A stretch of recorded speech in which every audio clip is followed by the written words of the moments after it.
دیگر آواز بلندر صلوات اللہم صلی علی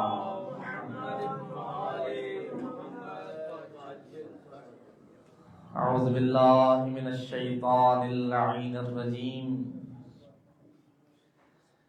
بسم اللہ الرحمن الرحیم الحمدللہ رب العالمین الحمدللہ الذی جعلنا من المتمسکین بولایت امیر المؤمنین والصلاة والسلام علی اشرف الانبیاء والمرسلین خاتم النبیین شفیع المذنبین رحمت للعالمین حبیبنا و حبیب قلوبنا طبیبنا و طبیب نفوسنا شفیعنا و شفیع ذنوبنا ابی القاسم محمد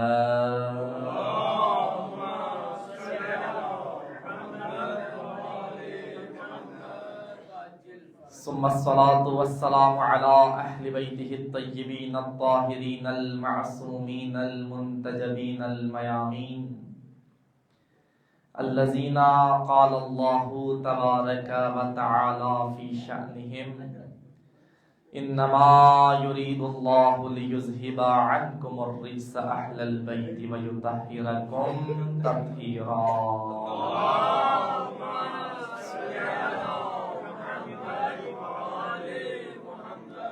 ورحمت اللہ علی محبیہم وشیعتہم وموالیہم ولعنت اللہ علی اعدائہم ومنکری فضائلہم وغاصبی حقوق حقہم من یوم عداوتہم الی الآن ومن الآن الی لقاء یوم الدین اما بعد فقد قال اللہ تبارک وتعالی فی محکم کتابہ المجید وفرقانہ الحمید وهو اصدق الصادقین وقولہ الحق بسم اللہ الرحمن الرحیم تبارک الذی بیدہ الملک وهو علی کل شیء قدیر الذی خلق الموت والحیاة لیبلوکم ایکم احسن عملا پر محمد و آل محمد صلوات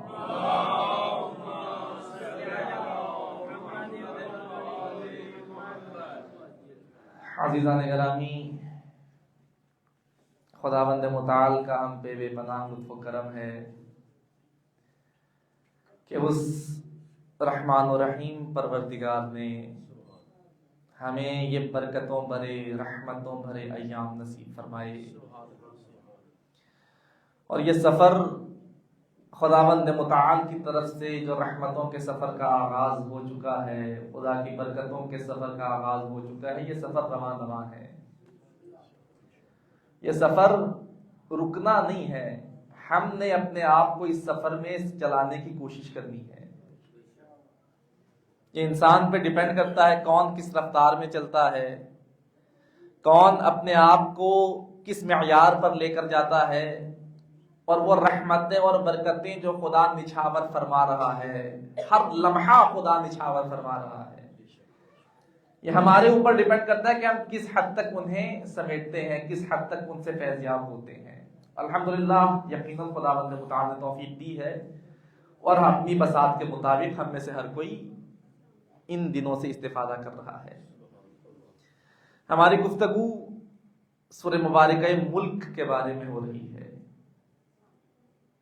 گزشتہ روز پہلی آیت کریمہ کے بارے میں گفتگو ہوئی کہ جس میں خداوند متعال ارشاد فرما رہا ہے تبارک الذی بیدہ الملک وہو علی کل شیء قدیر، بابرکت ہے وہ ذات جس کے قبضہ قدرت میں ملک ہے،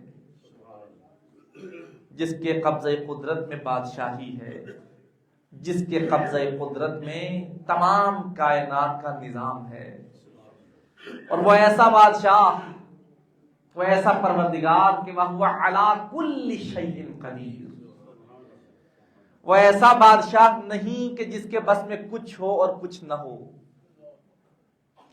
وہ ایسا مالک نہیں کہ کچھ کر سکتا ہو اور کچھ نہ کر سکتا ہو، وہ ایسا خدا ہے جو علی کل شیء قدیر ہے، کوئی بھی شے قدرت خدا سے باہر نہیں ہے۔ اب ملک سے کیا مراد ہے، اس کے بارے میں ہماری گفتگو ہو چکی، اس تسلسل کو انشاءاللہ آپ اپنے اذہان شریفہ میں رکھیں گے۔ آج ہماری گفتگو ہے دوسری آیت کریمہ کے بارے میں، کہ جس میں خداوند متعال ارشاد فرما رہا ہے الذی خلق الموت والحیات لیبلوکم ایکم احسن عملا۔ وہ خدا جو مالک کائنات ہے، وہ خدا جو علی کل شیء قدیر ہے، وہی خدا الذی خلق الموت والحیات، اسی پروردگار نے موت و حیات کو بھی خلق فرمایا ہے۔ اسی خدا نے تمہیں زندگی بھی عطا کی ہے اور وہی خدا تمہیں موت بھی عطا کرے گا۔ جیسے ہم مخلوق خدا ہیں، خداوند متعال کی بے شمار مخلوقات ہیں، کچھ مخلوقات جنہیں ہم دیکھ سکتے ہیں، بہت سی مخلوقات جنہیں ہم ظاہری آنکھوں سے نہیں دیکھ سکتے، مائکروسکوپ کا سہارا لینا پڑتا ہے، اتنی چھوٹی چھوٹی مخلوقات ہیں۔ بہت سی ایسی مخلوقات ہیں جنہیں ہم مائکروسکوپ کے ذریعے بھی شاید نہ دیکھ سکیں، لیکن سب مخلوق خدا ہیں۔ وہ خدا فرماتا ہے جہاں میری اتنی مخلوقات ہے وہیں حیات بھی میری مخلوق ہے اور موت بھی میری مخلوق ہے۔ موت میں نے خلق کی ہے، اور خلق یعنی خلق کا نام ہے ایجاد، کسی شے کو ایجاد کرنا، اسے خلق کرنا۔ موت کے بارے میں ہمارا کانسیپٹ کیا ہے؟ موت عدم کا نام ہے، موت یہاں سے چلے جانے کا نام ہے، اور انسان یہاں سے چلا گیا تو گویا کل عدم ہو گیا۔ خدا فرماتا ہے نہیں، موت میری مخلوق ہے، موت عدم کا نام نہیں ہے، موت تمہارے ختم ہو جانے کا نام نہیں ہے، بلکہ موت انتقال کا نام ہے۔ تمہیں اس زندگی سے ایک اور جہان میں منتقل کیا جاتا ہے، ایسا نہیں کہ یہاں سے جاؤ گے تمہارا سفر مکمل ختم ہو گیا، نہیں۔ مولا کائنات امیر المؤمنین حضرت علی بن ابی طالب علیہ السلام، مولا کا فرمان ہے خلقتم للبقاء لا للفنا، تمہیں باقی رہنے کے لیے خلق کیا گیا ہے، فنا ہونے کے لیے خلق نہیں کیا گیا۔ تمہیں بھیجا گیا ہے تو ہمیشہ رہنے کے لیے، تمہیں بھیجا گیا ہے تو باقی رہنے کے لیے۔ اب انسان یہاں تو باقی نہیں رہ رہا، یہاں پر ایک مختصر سی زندگی گزار رہا ہے، 40 سال 50 سال 60 سال، حد ہو گئی 70 80 سال۔ اس کے بعد تو انسان کا وجود ظاہری طور پر ختم ہو رہا ہے۔ پھر مولا کا فرمان کہ خلقتم للبقاء، وہ بقا کہاں ہے؟ اگر انسان یہ سوچے کہ یہاں سے جانے کے بعد زندگی کا تصور ختم ہو گیا، پھر مولا کا فرمان کہاں جائے گا؟ مولا فرما رہے تم نے فنا نہیں ہونا، تم نے بقا پانی ہے۔ یہاں سے چلے جاؤ گے لیکن یہاں سے جانے کے بعد بھی مکمل ختم نہیں ہوگے، ایک نئے سفر کا آغاز ہوگا، تمہیں ایک نئے جہان میں منتقل کیا جائے گا، اس عالم سے اگلے عالم میں منتقل کیا جائے گا جسے عالم برزخ کہا جاتا ہے، اور وہاں پر تم نے اپنی زندگی بسر کرنی ہے، وہاں پر تم نے ایک وقت گزارنا ہے، پھر عالم محشر ہے، وہاں پر تمہیں دوبارہ خدا کی بارگاہ میں اٹھایا جائے گا۔ خداوند متعال فرماتا ہے موت میری مخلوق ہے، اسی طرح جیسے حیات میری مخلوق ہے۔ جو خدا حیات عطا کرنے والا ہے وہی خدا موت کو بھی خلقت عطا فرما رہا ہے، وہی خدا موت کو بھی وجود عطا فرما رہا ہے۔ موت و حیات لازم و ملزوم ہے، موت و حیات ایک دوسرے سے جدا نہیں ہے، جہاں حیات ہے وہاں موت ہی موت ہے۔ لیکن موت کا معنی کیا ہم لیتے ہیں یہ ہمارے اوپر ہے کہ ہم موت کو کیا سمجھتے ہیں، کیا موت فنا کا نام ہے یا موت بقا کا نام ہے۔ خداوند متعال نے یہ وجود عطا فرمایا، یہ زندگی عطا فرمائی۔ گزشتہ روز عرض کیا تھا خدا نے بے مقصد زندگی نہیں عطا فرمائی، خدا نے یہ وجود بے مقصد نہیں دیا، خدا نے ایک مقصد کے تحت ہمیں زندگی عطا فرمائی ہے۔ آج انشاءاللہ کوشش ہوگی کہ ہماری گفتگو کہ ہماری خلقت کا مقصد کیا ہے۔ خدا نے اس کائنات میں مجھے اور آپ کو وجود کیوں عطا فرمایا؟ اپنی باتیں نہیں. آئیے خود قرآن کریم کی طرف مراجعہ کرتے ہیں. سورہ ہود آیت نمبر 119 خداوند متعال ارشاد فرماتا ہے الا من رحم ربک ولذالک خلقہم. خلقت کا ایک مقصد یہ ہے کہ خدا اپنی رحمت تم پر نازل کرنا چاہتا ہے. خدا تم پہ رحم کرنا چاہتا ہے. اس رحمت کے لیے خدا نے تمہیں وجود عطا فرمایا ہے. وَلِذَالِكَ خَلَقَهُمْ. مقصد خلقت یہ ہے کہ تم پہ رحمت خدا برسے, تم پہ خداوند متعال اپنی رحمت نازل فرمائے, تم پہ خدا رحم فرمائے.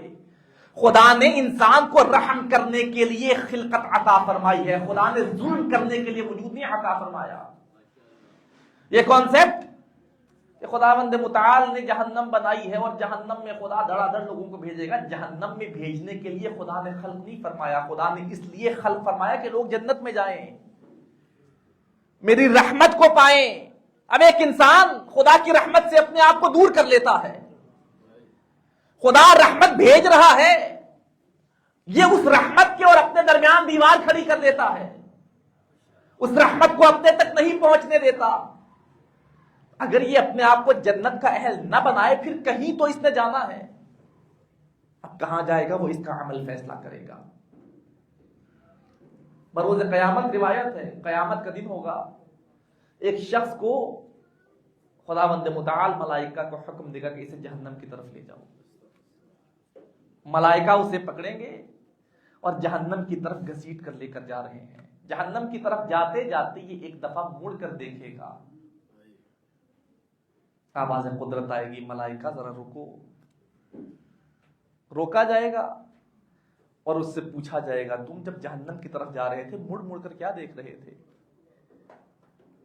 کس چیز کا انتظار کر رہے تھے؟ وہ انسان ایک جملہ کہے گا یا رب ما ھذا کان ظنی بک. اے میرے اللہ, میرا تیرے بارے میں یہ گمان نہیں تھا کہ تو مجھے جہنم میں بھیجے گا.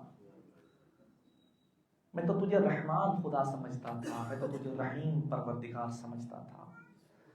خدا ملائکہ کو حکم دے گا کہ اس نے اگرچہ دنیا میں میرے بارے میں ایسا گمان نہیں رکھا, اب اگر یہ میرے بارے میں ایسا گمان رکھتا ہے اس گمان کی وجہ سے اسے آتش جہنم سے آزاد کر دو.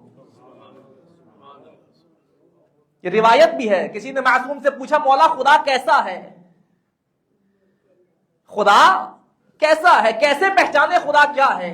معصوم فرماتے اپنے آپ سے پوچھو تم خدا کو کیسا سمجھتے ہو. جیسا تمہارا خدا کے بارے میں گمان ہوگا خدا تمہارے لیے ویسا ہی ہے. اگر تم خدا کو رحمان سمجھتے ہو خدا تمہارے لیے رحمان ہے. اگر تم خدا کو رحیم سمجھتے ہو خدا تمہارے لیے رحیم ہے. اگر تم خدا کو کریم سمجھتے ہو خدا تمہارے لیے کریم ہے. اپنے آپ سے پوچھو خدا کیسا ہے. جیسا تصور تم خدا کا اپنے ذہن میں بناؤ گے خدا تمہارے ساتھ ویسا ہی ہوگا.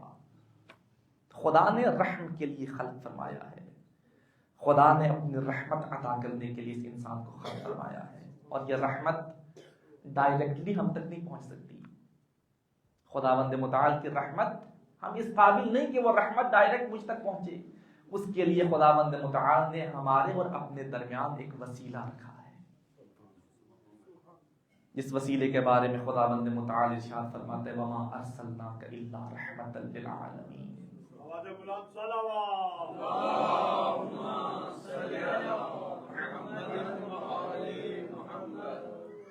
کہ میرے حبیب ہم نے آپ کو عالمین کے لیے رحمت بنا کر بھیجا ہے. اپنی رحمت عالمین تک پہنچانے کے لیے, چونکہ وہ خود رب العالمین ہے. جہاں جہاں تک خدا کی ربوبیت ہے وہاں وہاں تک اپنی رحمت پہنچانے کے لیے ختمی مرتبت کو بھیجا کہ ختمی مرتبت کے ذریعے سے دنیا کے چپے چپے تک رحمت خدا پہنچ جائے. رحمت للعالمین بنا کر بھیجے گئے ہیں. یہ رحمت خدا انسانوں تک پہنچانے کے ایک ذریعہ ہے کہ خدا کی رحمت ان کے ذریعے سے ہم تک پہنچے. تو پہلا خلقت کا مقصد ہے خدا کی رحمت ہم پر برسے, خدا ہم پر رحم فرمائے, خدا ہمیں اپنی رحمت کے سائے میں رکھے. یہ ایک مقصد ہے. اگلا مقصد پھر خداوند متعال قرآن کریم میں سورہ طلاق آیت نمبر 12. خداوند متعال فرماتا اللہ الذی خلق سبع سماوات ومن الارض مثلہن یتنزل الامر بینہن لتعلموا ان اللہ علی کل شیء قدیر وان اللہ قد احاط بکل شیء علما. خداوند متعال فرماتا ہے وہ خدا ہے کہ جس نے 7 آسمان خلق فرمائے اور اسی کے جیسے زمین خلق فرمائے. یتنزل الامر بینہن، ان کے درمیان امر خدا نازل ہوتا ہے. کیوں؟ لتعلموا ان اللہ علی کل شیء قدیر، تاکہ تم یہ علم حاصل کرو کہ خدا ہر شے پر قادر ہے. خلقت کا دوسرا مقصد، خدا چاہتا ہے کہ ہم اس کائنات میں آ کر علم حاصل کریں، ہم ان چیزوں کے بارے میں آگاہی حاصل کریں جنہیں خدا نے نازل فرمایا ہے، جو خدا کی طرف سے ہماری طرف بھیجی جا رہی ہیں، ان کو معلوم کرنا یہ میری اور آپ کی خلقت کا مقصد ہے. جیسے آئے ہیں ویسے نہ چلے جائیں. جیسے خدا نے خالی ذہن بھیجا تھا اسی طرح خالی ذہن لے کر یہاں سے واپس نہ چلے جائیں. انسان آتا ہے ذہن خالی ہوتا ہے، اس کائنات میں آنے کے بعد چیزوں کو سمجھنا شروع کرتا ہے، علم حاصل کرنا شروع کرتا ہے، چیزوں کے بارے میں آگاہی حاصل کرنا شروع کرتا ہے، اس لیے کہ میری خلقت کا مقصد ہے میں علم حاصل کروں، میں جاہل نہ رہوں، میں جہالت کی موت نہ مروں، بلکہ یہاں آ کر نامعلوم چیزوں کو معلوم میں تبدیل کروں. اور یہ زمانے کے ساتھ ساتھ وہ راز کے جو خداوند متعال کی طرف سے نازل ہو رہے ہیں آج ہمارے سامنے نہیں ہے. زمانہ ترقی کرے گا، بہت سے راز کھلتے چلے جائیں گے. بہت سے راز آج سے پہلے نہیں کھلے تھے، آج سائنس نے ترقی کی اور وہ بہت سی چیزیں جنہیں ہم امپاسبل سمجھتے تھے، ہم سمجھتے تھے یہ ممکن ہی نہیں ہے، ناممکنات میں سے ہے، آج سائنسی تجربات سے ثابت ہو رہی ہے کہ یہ چیزیں ناممکنات میں سے نہیں ہے. کچھ بھی ناممکن نہیں ہے، اس کائنات میں کچھ بھی ممکن ہے. یہ انسان کے اوپر ڈیپینڈ کرتا ہے کہ کس حد تک کمال پر جا کر علم کے کمال تک پہنچتا ہے. جتنا انسان ترقی کرتا جائے گا وہ راز اس پر کھلتے چلے جائیں گے، اور یہ قیامت تک خداوند متعال کے راز کھلتے چلے جانے ہیں. خداوند متعال کی بھیجی ہوئی چیزوں کی آگاہی ہم نے حاصل کرتے چلے جانا ہے. تو دوسرا خلقت کا مقصد ہے، خداوند متعال چاہتا ہے ہم اس کائنات میں آ کر جیسے آئے ہیں ویسے نہ چلے جائیں، علم حاصل کریں، آگاہی حاصل کریں.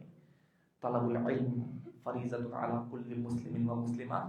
علم کے بارے میں اگر احادیث دیکھیں اتنی روایات ہیں، طلب العلم من المہد الی اللحد، روایات بھری پڑی ہیں.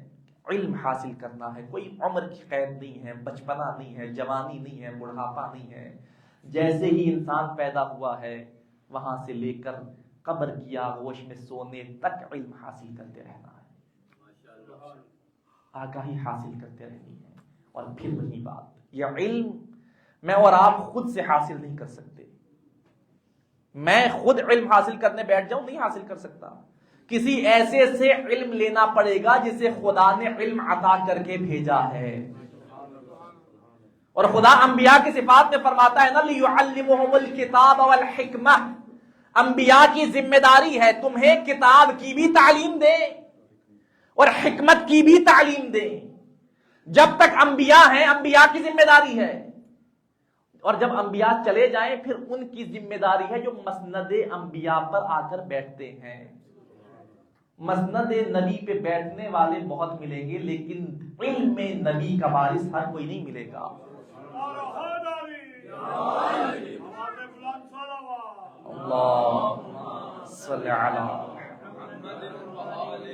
اگر ہم نے علم حاصل کرنا ہے پھر اسے تلاش کرنا ہے جسے نبی اپنے علم کی میراث دے کر جا رہے ہیں، جس کے بارے میں نبی فرما کر جا رہے ہیں اعلم امتی علی بن ابی طالب، میرے بعد اگر میری امت کا کوئی سب سے بڑا عالم ہے تو علی بن ابی طالب ہے. آواز بلند صلوات صلی علی محمد. علم جو ہماری خلقت کا مقصد ہے وہ علم ہمیں اسی سے ملے گا جو حقیقی عالم ہے. جو علم لدنی کا مالک ہے، جسے خدا علم عطا کر کے بھیجتا ہے. ہمیں اس در سے متمسک رہنا ہے جہاں سے ہمیں علم ملے گا، جو در ہمیں جہالتوں سے دور کرے گا. وہ در یا محمد کا در ہے یا آل محمد کا در ہے. اس در پہ آنے کے بعد کوئی جاہل نہیں رہتا. یہ انسان کو علم عطا کرتے ہیں، یہ انسان کو علم کی خیرات دیتے ہیں، انسان کو بتاتے ہیں کہ تم اس کائنات میں آئے ہو تو علم حاصل کرنے کے لیے آئے ہو. خلقت کا پہلا مقصد خداوند متعال کی رحمت خدا ہمیں عطا کرے. دوسرا مقصد خلقت انسان اس کائنات میں آنے کے بعد علم حاصل کرے. ایک اور مقصد خلقت ہے جسے خداوند متعال خود قرآن کریم میں ارشاد فرما رہا ہے سورہ زاریات میں آیت نمبر 56، وَمَا خَلَقْتُ الْجِنَّ وَالْإِنسَ إِلَّا لِيَعْبُدُونِ. نہ کسی جن کو خلق کیا گیا ہے، نہ کسی انسان کو خلق کیا گیا ہے مگر ایک مقصد کے لیے کہ إِلَّا لِيَعْبُدُونِ. یہ خدا کی بندگی کریں، خدا کی عبادت کریں، اپنے آپ کو عبد خدا بنائیں اور بتائیں کہ عبد خدا کیسا ہوتا ہے. خداوند متعال اور یہ عبد عبادت کرنا، اور پہلی نشست میں عرض کیا تھا عبادت فقط سجدے کرتے رہنے کا نام نہیں ہے. عبادت اس کا نام نہیں کہ انسان صبح مسجد کے اندر آئے شام کو مسجد سے جائے تو سمجھے بہت بڑا عابد ہے. نہیں، عبادت یہ نہیں ہے. سمجھے کہ عبادت ہے کیا. عبادت عبد کسے کہا جاتا ہے؟ کسی کا غلام ہونا، یعنی فلاں کسی کا غلام ہے تو کہا جاتا ہے یہ اس کا عبد ہے. ہم اپنے آپ کو خدا کا عبد کہتے ہیں، یعنی خدا کے غلام ہیں. اور غلام اور مالک کا رشتہ کیسا ہوتا ہے؟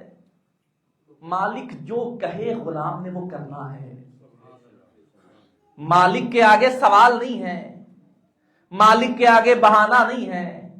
مالک کہے اٹھنا ہے تو اٹھنا ہے، مالک کہے بیٹھنا ہے تو بیٹھنا ہے، مالک کہے فلاں کام کرنا ہے تو کرنا ہے. یہ دنیاوی مالک ہے، ذرا سی انسان نافرمانی کرے فوراً سزا دیتا ہے. شکر کرے ہمارا مالک خدا جیسا کریم مالک ہے. انسان گناہ پہ گناہ کرتا جاتا ہے، خدا موقع پہ موقع دیے جاتا ہے. انسان جسارت پہ جسارت کیے جاتا ہے، خدا پھر توبہ کا موقع عطا فرماتا ہے. کہاں ملے گا خدا جیسا کریم مالک. امام موسیٰ کاظم علیہ السلام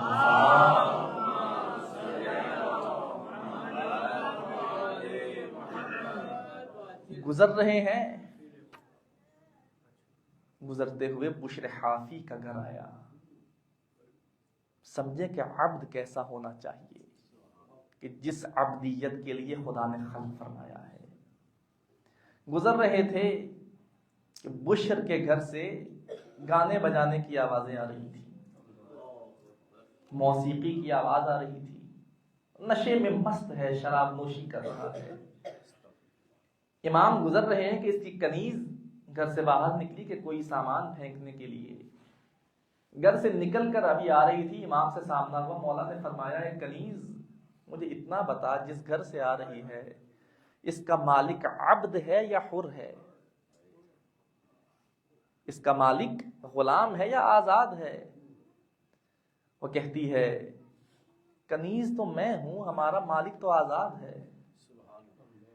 مولا فرماتے ہاں اس کی حرکتیں بتا رہی ہیں آزاد ہے.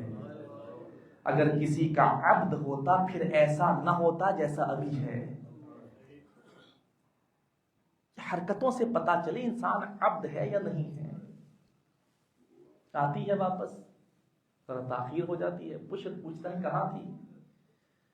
کہتی وہ عبد صالح. امام کے ایک لقب عبد صالح ہے امام موسیٰ کاظم کا. کہاں تھی؟ کہاں میں باہر نکلی تھی کہ عبد صالح جا رہے تھے. انہوں نے جاتے ہوئے ایک سوال پوچھا کہ اتنا بتا جس گھر سے آ رہی ہے اس کا مالک عبد ہے یا آزاد ہے؟ کہتے تو نے کیا جواب دیا؟ کہا میں نے کہا آزاد ہے.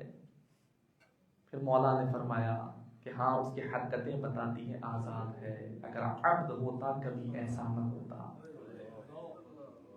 یہ جملہ سنا وہیں پر سارا نشہ ختم ہو گیا. ہاتھ میں جام تھا، جام زمین پر گرا اور ننگے پاؤں دوڑتا ہوا میرے مولا کو ڈھونڈتا آیا، تلاش کر رہا ہے. پتا چلا کہ مولا فلاں جگہ پر موجود ہیں. آیا اور مولا کے پاس آ کے کہتا ہے مولا معافی مانگنا چاہتا ہوں، توبہ کرنا چاہتا ہوں. آج تک میں کسی کا عبد نہیں تھا، اب عبد بننا چاہتا ہوں. مولا بتائیے کیا میری توبہ قبول ہوگی؟ مولا فرماتے وہ خدا بڑا کریم ہے، تو ایک دفعہ عبد بن کے دیکھ، وہ ایسے گناہ معاف کرے گا جیسے تیرے کوئی گناہ تھے ہی نہیں. توبہ کرتا ہے اور توبہ کرنے کے بعد زندگی بسر کر رہا ہے. توبہ کرتے ہوئے مولا کے پاس آیا تھا تو پاؤں میں جوتے نہیں تھے. اس کے بعد مرتے دم تک اس نے پھر جوتے نہیں پہنے، ننگے پاؤں رہا. اس سے پوچھا گیا کہ کبھی جوتے کیوں نہیں پہنے؟ کہا اس لیے کہ جب کبھی بھی گناہ کا خیال آتا ہے، اپنے ننگے پاؤں دیکھتا ہوں، مجھے خیال آ جاتا ہے کہ میں نے اسی طرح جا کر اپنے امام کے سامنے توبہ کی تھی، پھر کیسے گناہ کر لوں. عبد،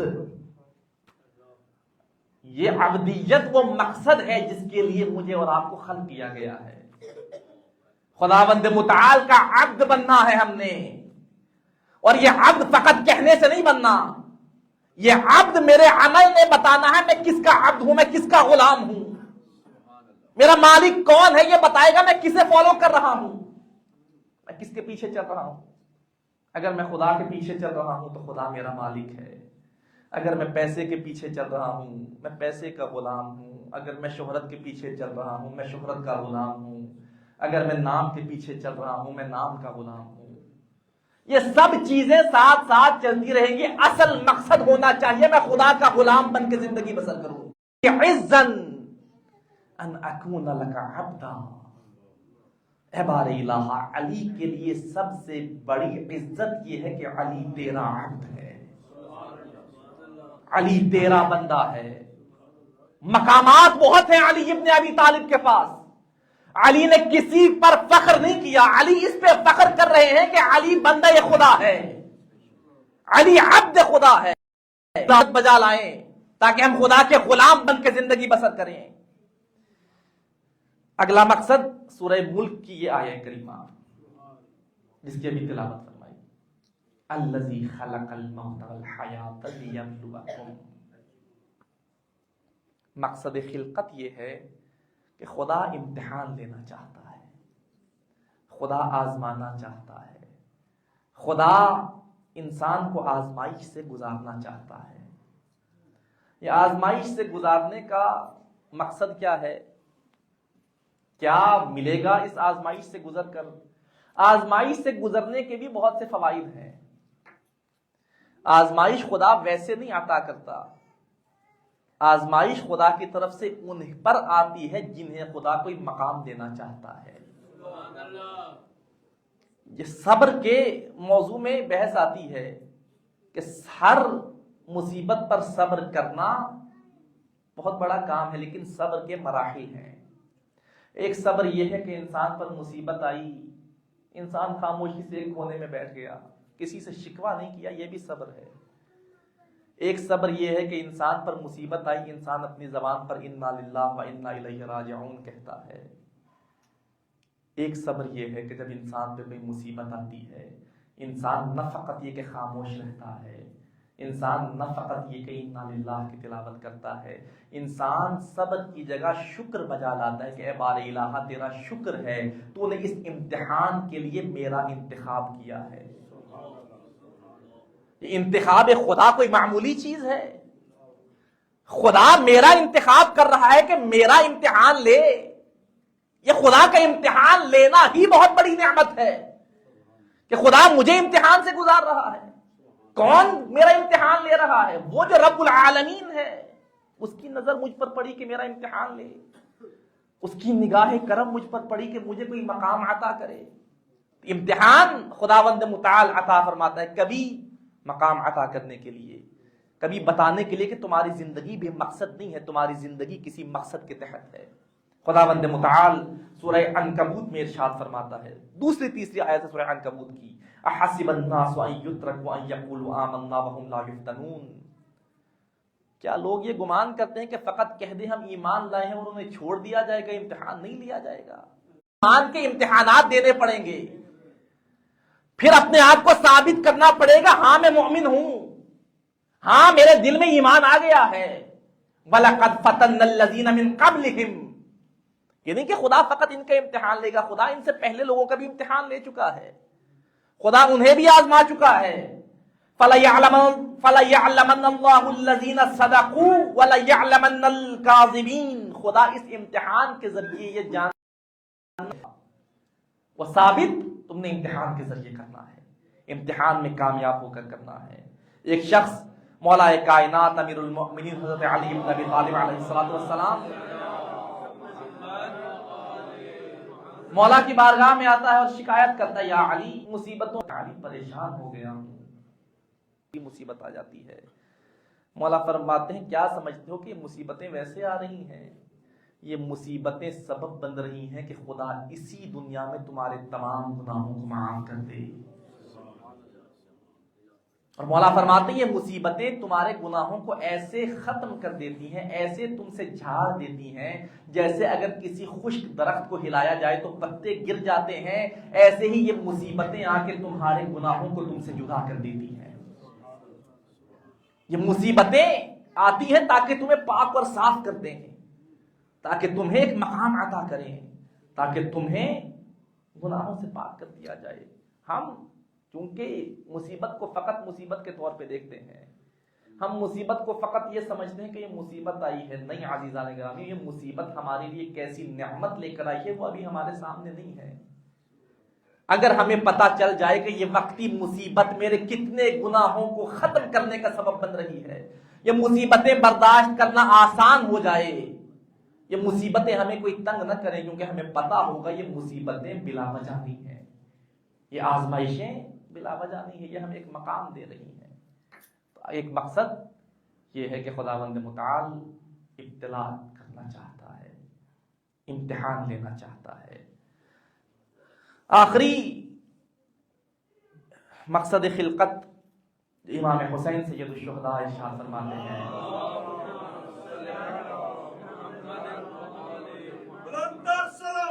اللہم صلی علی محمد علل الشرائع میں روایت موجود ہے، مولا فرماتے ہیں ایھا الناس ان اللہ جل ذکرہ ما خلق العباد الا لیعرفوہ۔ خلقت کا ایک مقصد یہ ہے کہ خداوند متعال نے تم میں سے کسی کو خلق نہیں کیا مگر اس لیے کہ معرفت خدا حاصل کرو۔ معرفت الہی یہ بھی خلقت کا مقصد ہے، اور اگر دیکھا جائے تمام مقاصد کی بازگشت معرفت خدا کی طرف ہے۔ اگر معرفت خدا نہیں ہے، نہ کوئی عبادت ہے، نہ کوئی امتحان ہے، یہ سب ہے معرفت کے بعد۔ مولا فرماتے ہیں کہ خدا نے کسی کو خلق نہیں کیا مگر اس لیے کہ خدا کی معرفت حاصل کی جائے۔ پھر مولا فرماتے ہیں فَإِذَا عَرَفُوهُ عَبَدُوهُ، یہ معرفت فقط معرفت نہیں ہے، جب تم خدا کی معرفت حاصل کرتے ہو پھر عبادت کرنا نہیں پڑتی، یہ معرفت خود بخود تم سے عبادت کرواتی ہے۔ جب تمہیں پتا چل جائے خدا کیا ہے، جب تمہیں پتا چل جائے خدا نے مجھے کیا کچھ بن مانگے عطا کیا ہے، خود بخود عبادت کرنے کا جی چاہتا ہے۔ یہ معرفت الہی تمہیں عبادت الہی تک لے کر آتی ہے۔ معرفت کے بعد عبادت کا مرحلہ آتا ہے، وَإِذَا عَبَدُوهُ اسْتَغْنَوْا بِعِبَادَتِهِ عَنْ عِبَادَةِ مَنْ سِوَاهُ۔ اور یہ عبادت خدا بھی فقط عبادت خدا نہیں ہے، وہ ایک سجدہ جسے تو گراں سمجھتا ہے، ہزار سجدوں سے دیتا ہے آدمی کو نجات۔ مولا فرماتے جب خدا کی عبادت کرتے ہو، خدا کی عبادت ایسا لطف دیتی ہے کہ پھر ہر عبادت سے تمہیں بے نیاز کر دیتی ہے۔ ایک دفعہ خدا کے در پہ سر جھکاتے ہو، اتنا مزہ آتا ہے پھر کسی کے در پہ سر جھکانے کا جی نہیں چاہتا۔ ایک دفعہ خدا سے مانگتے ہو، خدا اتنا عطا کر دیتا ہے، پھر کسی سے مانگنے کی نوبت نہیں رہتی۔ جب تم معرفت کے ساتھ خدا کی عبادت کرتے ہو، استغنوا بعبادتہ عن عبادت من سوا، اس خدا کی عبادت کے ذریعے سے ہر کسی کی عبادت سے بے نیاز ہو جاتے ہو۔ فقال له رجل، ایک شخص کھڑا ہوتا ہے اور سوال کرتا ہے، یا ابن رسول اللہ فما معرفت اللہ، مولا آپ نے فرمایا کہ خدا نے ہمیں اپنی معرفت کے لیے خلق فرمایا ہے، اور وہ معرفت جو ہمیں عبادت تک لے کر جاتی ہے، اور وہ عبادت جو ہمیں سب سے بے نیاز کر دیتی ہے، مولا ذرا یہ تو بتائیں ما معرفت اللہ، وہ معرفت خدا ہے کیا؟ معرفت الہی کیا ہے کہ جو ہم نے حاصل کرنی ہے اور سب سے بے نیاز ہو جانا ہے؟ مولا فرماتے ہیں معرفت اہل کل زمان امامہم الذی یجب طاعتہ علیہم، ہر زمانے کے لوگوں کا اپنے زمانے کے امام کی معرفت حاصل کرنا در حقیقت خدا کی معرفت حاصل کرنا ہے۔ اپنے امام کو پہچانو، یہ امام چونکہ من جانب اللہ ہے، یہ امام چونکہ خدا کی طرف سے آ رہا ہے، اسے چونکہ خدا نے امام بنا کر بھیجا ہے، اس کی معرفت حاصل کرو، یہ تمہیں خدا تک لے کر جانے کا آسان ترین ذریعہ ہے، تمہیں بغیر کسی رکاوٹ کے خدا سے ملا دے گا، اس لیے کہ اسے خدا نے وہاں سے بھیجا ہے۔ جو یہاں سے بنے وہ تمہیں وہاں تک نہیں لے کر جا سکتا، وہاں تک وہ لے کر جائے گا جو وہاں سے امام بن کر آئے۔ اس لیے اس امام کی معرفت حاصل کرو جس کی اطاعت کو خدا نے واجب قرار دیا ہے، وہ امام تمہیں خدا کی معرفت کے قریب کر دے گا، وہ امام تمہیں خدا تک لے جائے گا۔ یہ ہماری خلقت کا مقصد ہے، معرفت الہی، اور معرفت الہی کے ضمن میں پھر معرفت امام حاصل کرنا بھی میرے اور آپ کی خلقت کا مقصد ہے، اور اسی لیے پیغمبر کرام قدر فرما کر گئے ہیں، درود پڑھیے،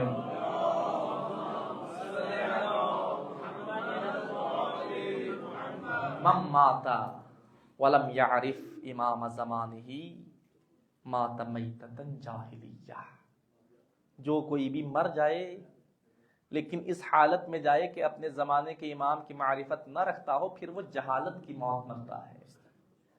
اس لیے کہ جب تک معرفت امام نہیں ہے، یہ مت سمجھنا کہ فقط امام کی معرفت نہیں ہے، معرفت امام کے بغیر معرفت خدا بھی نہیں آ سکتی۔ معرفت امام پہلا زینہ ہے معرفت خدا حاصل کرنے کا، اور وہ دعا زمان غیبت میں تاکید ہے کہ انسان ہر نماز کے بعد پڑھے اللہم اعطنی نفسک، کہ خدا ہمیں معرفت حاصل کرے، اس لیے کہ معرفت کے بغیر آخری جملہ ہے اس دعا کا، زللت عن دینی، اگر میرے پاس معرفت نہ ہوئی میں دین سے گمراہ ہو جاؤں گا، میرے پاس دین نہیں بچے گا۔ دین بچانے کے لیے ضروری ہے کہ میرے پاس معرفت ہو، میں جانتا ہوں کہ مجھے بھیجنے والا کون ہے، میری ہدایت کرنے والا کون ہے۔ تو یہ مقصد خلقت ہے، جس مقصد کے تحت خداوند متعال نے مجھے اور آپ کو وجود عطا فرمایا ہے، اور جہاں خداوند متعال نے مقاصد بیان فرمائے، خداوند متعال نے بتایا کہ تمہیں بھیجنے کا مقصد یہ ہے کہ تمہارا امتحان لیا جائے، تم پہ رحمت نازل کی جائے، تم عبادت کرو۔ جب بھی کوئی امتحان لیتا ہے، امتحان سے پہلے سلیبس دیا جاتا ہے کہ یہ سلیبس ہے اور اس سلیبس کی تیاری کرو، اسی میں سے تمہارا امتحان ہونا ہے۔ اگر یہ سلیبس تیار ہے تو تمہارا امتحان کامیاب ہو جاؤ گے امتحان میں، اگر یہ سلیبس تیار نہیں ہے پھر امتحان میں کامیابی بھی مشکل ہے۔ خداوند متعال نے جہاں مجھے اور آپ کو امتحان کے لیے خلق فرمایا ہے، کیا خدا نے بھی کوئی سلیبس دیا ہے یا نہیں دیا؟ کیا خدا نے بتایا ہے کہ تمہارا امتحان کس چیز سے لیا جائے گا؟ اگر کوئی عام ایگزامینر ہم سے سلیبس کے بغیر امتحان نہیں لیتا تو خدا کیسے بغیر کسی سلیبس کے امتحان لے لے؟ انسان پھر کہے گا بارے رہا مجھے تو پتا ہی نہیں تھا، تو نے ایسے بھی امتحان لینا ہے۔ خداوند متعال سورہ بقرہ میں ارشاد فرماتا ہے، آیت نمبر 155 ہے، وَلَنَبْلُوَنَّكُمْ بِشَيْءٍ مِّنَ الْخَوْفِ وَالْجُوعِ وَنَقْصٍ مِّنَ الْأَمْوَالِ وَالْأَنفُسِ وَالثَّمَرَاتِ، یہ چند چیزیں ہیں جن سے تمہارا امتحان لیا جانا ہے۔ تمہیں ان امتحانات سے گزرنا ہی گزرنا ہے۔ کس کس چیز سے امتحان لے گا؟ من الخوف، خوف کے ذریعے، والجوع، بھوک کے ذریعے، ونقص من الاموال، مال کے ذریعے، والانفس، تمہاری جانوں کے ذریعے، والثمرات، اور پھلوں کے ذریعے۔ خدا مال دے کر بھی امتحان لیتا ہے، خدا مال لے کر بھی امتحان لیتا ہے۔ ایسا نہیں کہ خدا امتحان فقط غریب کا لیتا ہے کہ مال نہیں ہے تو یہ امتحان خدا سے گزر رہا ہے۔ نہیں عزیزان گرامی، مال نہ ہونے سے زیادہ خدا مال دے کر امتحان لیتا ہے۔ جس کے پاس مال نہیں ہے اس کے پاس تو مال نہیں ہے، جس کے پاس مال ہے اس کا امتحان زیادہ ہے کہ آیا مال آنے کے بعد جو حقوق تھے وہ ادا کیے یا نہیں کیے۔ وہ مال جو ذمہ داریاں میرے کاندھوں پر لاد رہا ہے، آیا وہ ذمہ داریاں ادا بھی کر رہا ہوں یا نہیں کر رہا۔ خدا مال دے کر بھی امتحان لے رہا ہے، مال واپس لے کر بھی امتحان لیتا ہے۔ خدا اولاد دے کر بھی امتحان لیتا ہے، اولاد واپس لے کر بھی امتحان لیتا ہے۔ کسی کو خدا سرے سے اولاد دیتا ہی نہیں ہے، یہ بھی امتحان خدا ہے۔ کسی کو خدا اولاد پہ اولاد دے رہا ہے، یہ بھی امتحان خدا ہے۔ کسی کو خدا فقط بیٹے ہی بیٹے دیتا ہے، یہ بھی امتحان خدا ہے۔ کسی کو خدا فقط بیٹیاں ہی بیٹیاں دیتا ہے، یہ بھی امتحان خدا ہے۔ خدا ہر طرح سے امتحان لیتا ہے۔ خدا بیٹیاں دے کر یہ امتحان لیتا ہے، کہیں میں اپنی رحمت اس کے گھر بھیج رہا ہوں، میری رحمت جانے پر مایوس تو نہیں ہو رہا۔ کہیں خدا رحمت نہ دے کر امتحان لیتا ہے کہ میں اسے اپنی رحمت نہیں دے رہا، اب یہ کیسے ریئیکٹ کرتا ہے۔ کبھی اولاد بالکل نہ دے کر امتحان لیتا ہے کہ اولاد ہو ہی نہ، پھر یہ کیسے امتحان میں کامیاب ہوتا ہے۔ کبھی اولاد پہ اولاد دے کر امتحان لیتا ہے کہ اتنی اولاد ملنے کے بعد اس اولاد پر میرا شکر بجا لاتا ہے یا نہیں لاتا۔ ہر طرح سے خدا امتحان لیتا ہے۔ پھر امتحان کے بعد خدا فرماتا ہے وَبَشِّرِ الصَّابِرِينَ، ان امتحانات میں جو کامیابی سے صبر کرے پھر انہیں بشارت دے دیجیے کہ ان کے لیے پھر یہ انعام ہے۔ خداوند متعال ہر طرح سے امتحان لیتا ہے۔ حضرت موسیٰ علی نبینا وعلیہ الصلوۃ والسلام ایک دن گزر رہے تھے، ایک شہر کی طرف جا رہے تھے، جاتے جاتے ایک جنگل سے گزر ہوا، رستے میں جنگل تھا، دیکھا ایک عابد ہے عبادت بجا لا رہا ہے اور کافی سالوں سے وہاں عبادت خدا میں مصروف ہے۔ نبی خدا نے دیکھا کہ اتنا بڑا عابد، اور یہ بنی اسرائیل کی قوم، اس میں عابد بہت گزرے ہیں۔ پیغمبر خدا نے دیکھا، دعا کی اس شخص کے لیے کہ خدا اس پہ اپنی رحمت نازل فرما جو یہاں تنہائی میں آ کر تیری عبادت کر رہا ہے۔ گزرے آگے، شہر میں ایک کام تھا کہ کام کر کے واپس آئیں گے۔ شہر پہنچے تو دیکھا شہر کا بادشاہ دنیا سے چلا گیا ہے، انتقال کر گیا ہے، اور اس کے جنازے کی تیاریاں ہو رہی ہیں۔ دیکھا کہ بڑے شان و شوکت سے تیاریاں ہیں، سرکاری طور پہ جنازہ اس کا اٹھایا جا رہا ہے اور بڑے پروٹوکول کے ساتھ اس کا جنازہ قبرستان پہنچا اور وہاں پر دفن کیا گیا۔ دیکھا کہ اتنا خوش نصیب کہ اتنے شان و شوکت سے جنازہ اٹھا، اپنا کام کیا اور واپس آ گئے۔ واپس پھر اسی جنگل سے گزر رہے ہیں۔ جنگل سے گزرتے ہوئے دیکھا کہ وہ عابد جو جاتے ہوئے عبادت میں مصروف تھا، اس وقت اس کی حالت کوئی ٹھیک نہیں ہے، اس کی حالت ابتر حالت میں ہے، اس پر شکاری شیر حملے کر رہے ہیں۔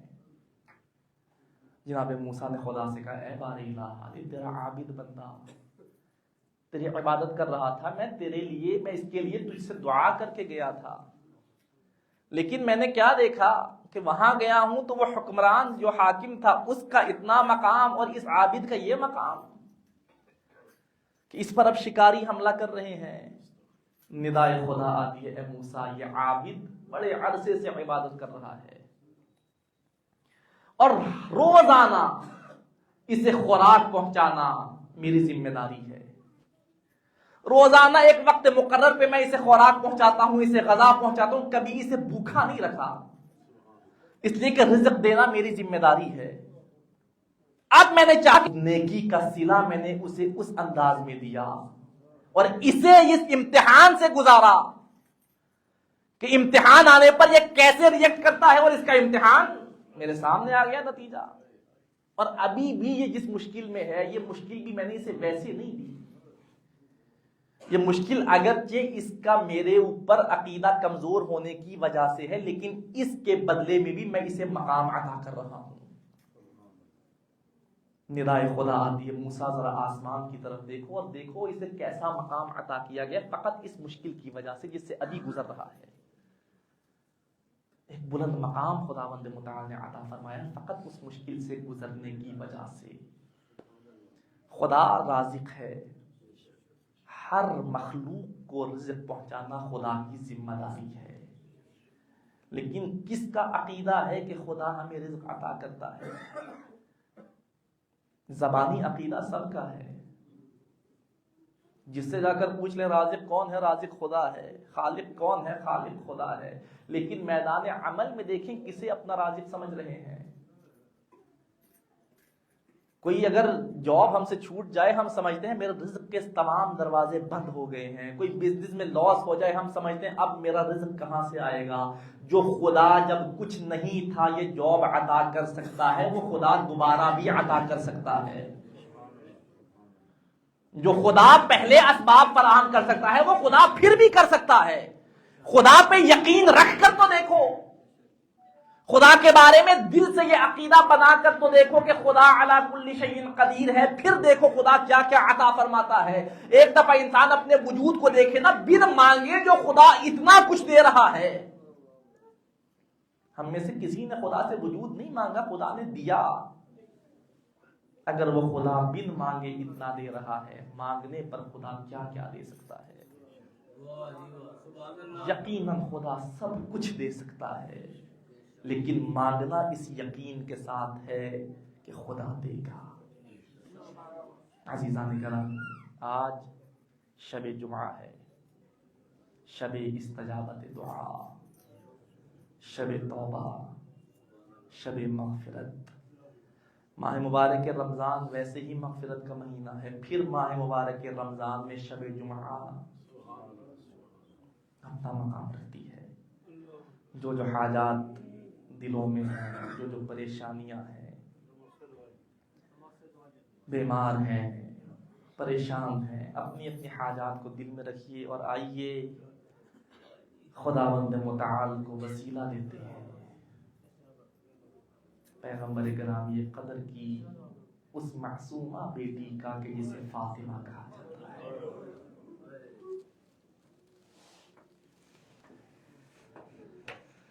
عرض کیا تھا یہ وہ وسیلہ ہے جسے کوئی رد نہیں کرتا،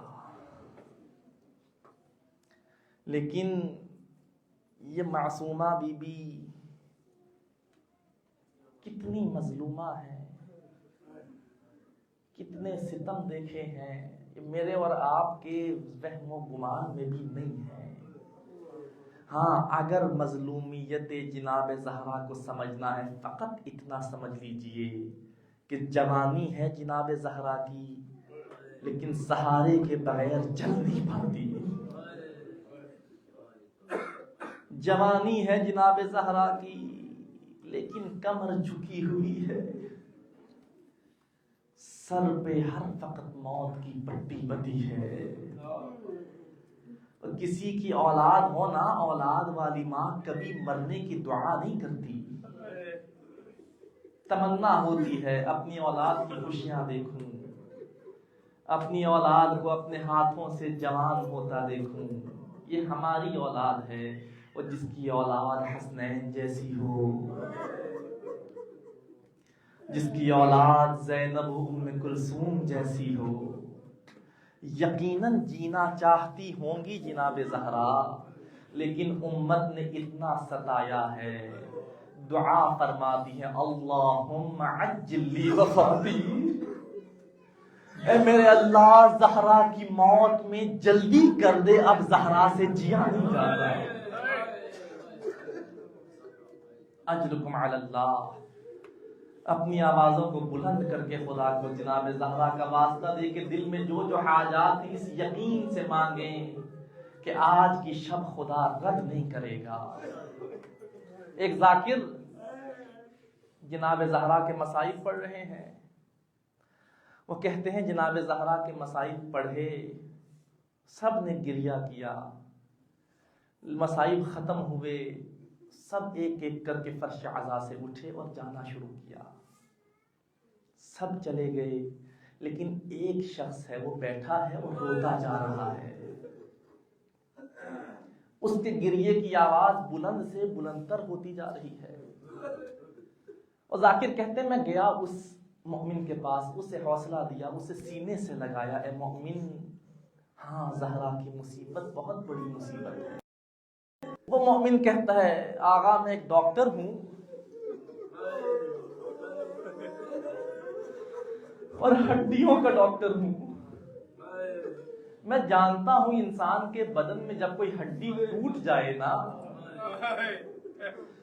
جب وہ ہڈی ہلتی ہے انسان سے رہا نہیں جاتا۔ اگر پیر کی ہڈی ٹوٹ جائے، انسان جب بھی پیر کو حرکت دیتا ہے چیخ نکل جاتی ہے۔ اگر کسی کے بازو کی ہڈی ٹوٹ جائے، بازو نہیں ہلایا جاتا، بازو ہلاتا ہے آہ نکل جاتی ہے۔ وہ کہتا ہے میں یہ سوچ کے رو رہا ہوں کہ اگر کسی کے پاؤں کی ہڈی ٹوٹے فقط تب چیخ نکلتی ہے جب پاؤں ہلاتا ہے، کسی کے ہاتھ کی ہڈی ٹوٹتی ہے تب درد ہوتی ہے جب ہاتھوں کو ہلاتا ہے۔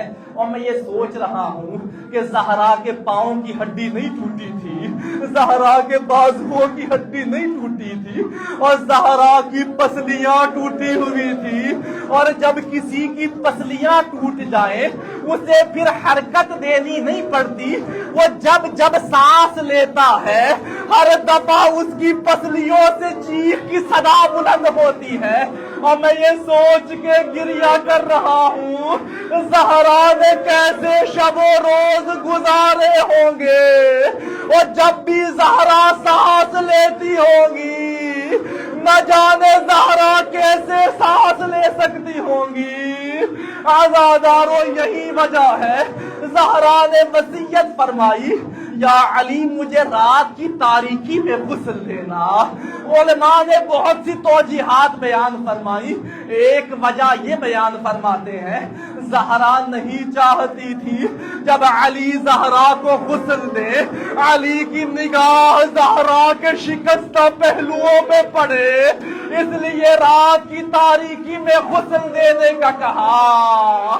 لیکن عزادارو ایک وقت وہ آیا علی ابن ابی طالب زہرا کو غسل دے رہے ہیں، غسل دیتے دیتے علی ابن ابی طالب نے بدن اطہر زہرا کو چھوڑا، دیوار سے ٹیک لگائی اور علی کے رونے کی آوازیں بلند ہونے لگی۔ جب سوال کیا گیا یا علی آپ تو امام الصابرین علی ہے، یا علی آپ تو صبر کرنے والوں کے امام ہیں، یا علی کیا ہوا؟ زہرا کی مصیبت پہ صبر نہیں کیا جا رہا۔ علی فرماتے ہیں کاش اگر فقط زہرا کے جانے کا غم ہوتا علی برداشت کر لیتا، لیکن غسل دیتے دیتے ایک جگہ ایسی آئی کہ میرے ہاتھوں نے حرکت کرنا چھوڑ دیا، اور میں نے کیا منظر دیکھا، زہرا کی پسلیاں ٹوٹی ہوئی ہے اور زہرا کا پہلو شکستہ ہے، اور میں اس لیے گریہ کر رہا ہوں زہرا نے ٹوٹی پسلیوں کے ساتھ کتنی مصیبتوں کو برداشت۔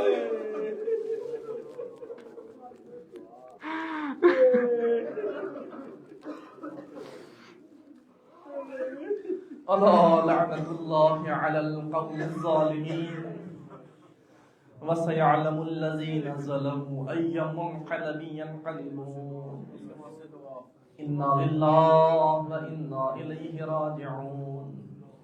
بار الہ بحق محمد و آل محمد، بحق مظلومیت جناب زہرا تمام حاضرین کی حوائج شرعیہ کو پورا فرما۔